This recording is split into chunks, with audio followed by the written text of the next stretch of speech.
Hello, my name is Divya, and our project is on homelessness.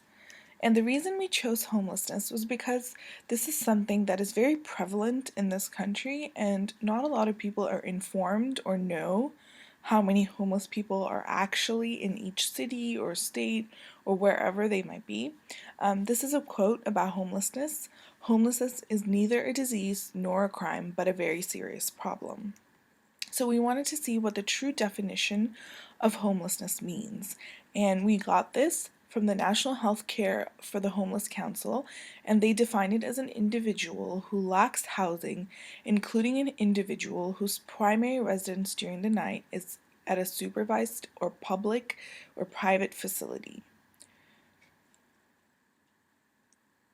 So we wanted to look at the statistics and kind of see what the problem really is, like how bad is it really. So in the rural and urban areas of Texas, they do a point in time count to capture the number of Texans that are actually considered homeless or unsheltered or whatever it may be. And as of 2015, there were over 23,000 Texans who were considered homeless that they could physically count for. And there were over 7,000 people who were unsheltered and over 16,000 people who were living in an emergency shelter. So this means that it's not accounted for those people that, cannot be physically counted for, because not every single person is, you can't go and count each single person. Say they live in remote areas of Texas, you can't really count for them. So the Texas Homeless Network estimates that the number is actually around 50 to 60,000 Texans that are homeless on any given day. Specifically in Dallas, we did research and we found that Dallas's annual homeless tally rose up to 11% in 2013, and they counted for even more than 500 unaccompanied children. So the total homeless population in Dallas County increased about 2.973% in 2013 to 3.3% in 2014. And this is all from the Metro Dallas Homeless Alliance annual report.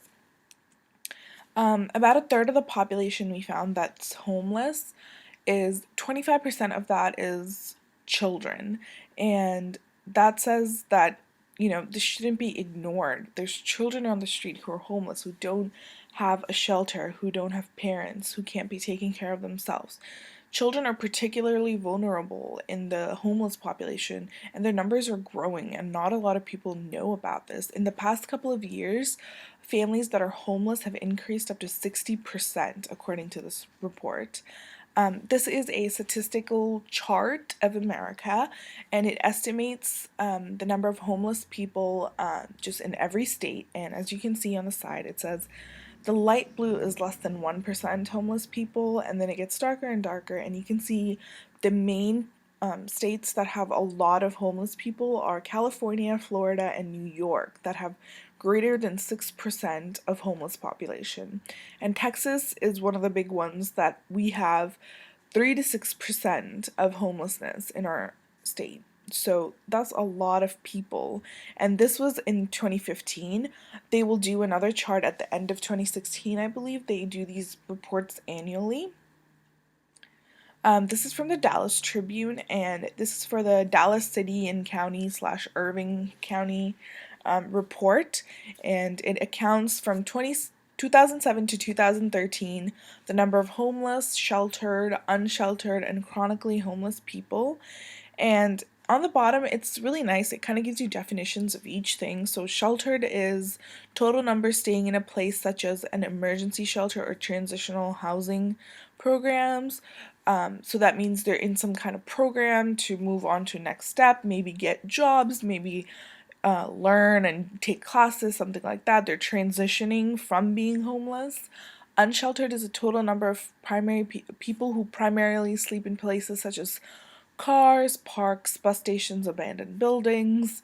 And then chronically homeless means who have a disability or are in a family in which the head of the household has a disability and have either been continuously homeless for at least a year or experienced at least 4 episodes of homelessness in the past 3 years. So that means they're just in and off the streets. They're not always homeless, but they might be for different periods of time over a year or two or whatever it may be. And maybe they can't keep a job or they don't have a job. Maybe they're financially lacking in that area and they're forced to live on the streets. And this is according to the U.S. Department of Housing and Urban Development. It's called the HUD, and it kind of tells you the change in total homelessness from 2014 to 2015, 2013 to 2015. So everything like from 2007 to 2015, they compare it. And that was in the state of Texas. So we wanted to kind of look at more numbers, and you can see that in 2014 there were 3,000 homeless people that were accounted for in Dallas County. There were over 2,000, almost 3,000 people that were accounted for in 2013 in Dallas. About 502 of those were youth and runaways, maybe from foster care homes or the foster system, and they feel that they can live on the streets and make it. And about 65% drop in the numbers of chronically homelessness have dropped since 2005, so that's good. 60% increase in homeless families since 2010. 13% of homeless population who are veterans. So we know that there's a huge problem with veterans who are homeless on the streets, who shouldn't be, and who can get better care, but that's just one of the flaws in the system. We don't look for those people. We don't try to help them and eradicate homelessness completely. 22% of homelessness who say they're working right now. 24% of homeless who are sex offenders, or ex-offenders, sorry. So we wanted to see what we could do as a solution. And one of the things we came up with was that there should be programs that can psychologically help homeless population, because there are many times that, they either undergo trauma or they have, like children who are foster care children who might not feel safe with a family that they can talk about, especially with the veterans who are homeless, a lot of post-traumatic stress disorder. So we wanted to have a program that can help them psychologically.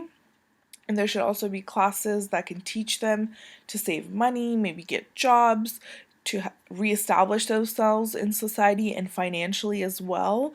That can, help them save for the future, especially for those that might be chronically unsheltered, who go through periods where they don't have jobs or they're not financially stable, maybe putting up classes for them so they can learn how to manage better when they do get a job. And another cause of homelessness is losing their jobs, like I said, and consequently losing their homes and families. And so having job fairs and local businesses that can help out with this can really help in a community where there's a large number of homeless population. And lastly, we wanted to have a shelter or home where individuals from the street can come in, spend the night, have a hot meal.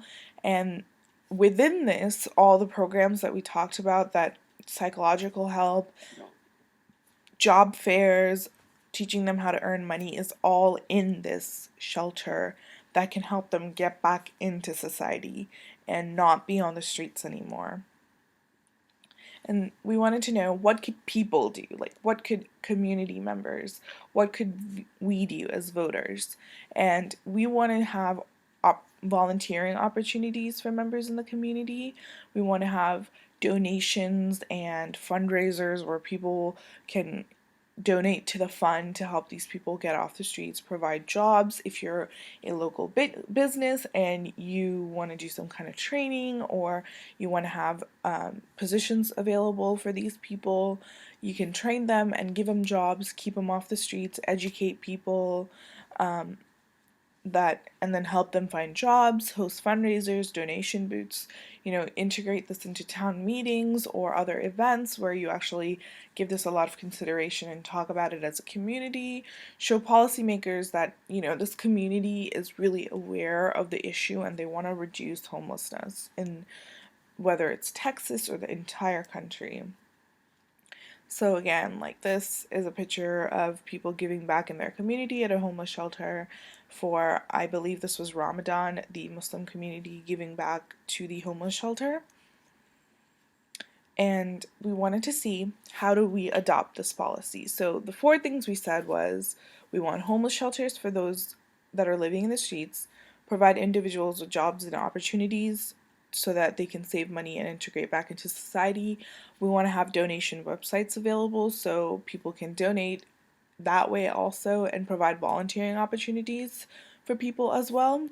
So we want to convince voters that through flyers, emails, maybe about all this, about the local shelters, about donating. We want to make them aware of what's going on. We can also put up flyers for homeless people so they can see as well that, oh, there's a shelter around the corner that I can go to if I don't have anywhere to sleep tonight. So putting out flyers for both people who want to donate and also for people who are searching for shelter, having TV ads and radio talk shows to discuss the matter and to maybe help educate people who are unaware of the situation and unaware of how many homeless people there are. Contact local businesses for job opportunities, big corporations like Kroger or Walmart, maybe they can have some training or job opportunities for these people who are trying to get back into society and work and actually save. Having PSAs during town meetings and talking really about this could help as well. So we need money, and that's one of the main things that we discussed this summer, how to find sources and how to acquire money from taxes and budgets. So as we researched in that discussion board, some of the main money comes from sales taxes, state revenue, motor and vehicle rental taxes, and insurance taxes, and also sin taxes for alcohol and tobacco. So we can set aside a certain portion of this to go towards shelters and programs for the homeless. I think this would be one of the main sources. And also, the number two was that we would fundraise and have a charity or foundation for this particular cause. And we would want the community to pitch in, have websites and donation boxes at different areas in the city or county or community, wherever we are, and have fundraising and gala and auctions, anything that can bring awareness to this issue and also help donate from people who are looking for donating to certain organizations. This would be a great one because it's actually helping those out in the streets getting back into the community. Implementing the policy. So we think that from the various taxes that we were looking at, we could save money for the programs and for people to live off the streets. Most people are not aware where their tax dollars go. So I think that by letting them know that this is a good cause and they're contributing to something that would make a difference, people would be more willing to give money and they would be okay with their tax dollars going to this. Also, we need to find people who are passionate about this, who can educate those in their area or in their county or city about this project and further it.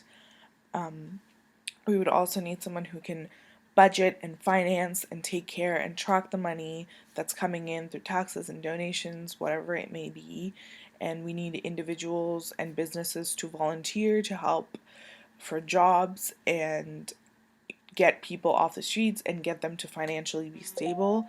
We would also want local businesses and homeless shelters to employ people who are willing to cook or serve food. Maybe people would be willing to volunteer for that and provide a safe haven for those that are homeless. We would also need someone to publicize our efforts.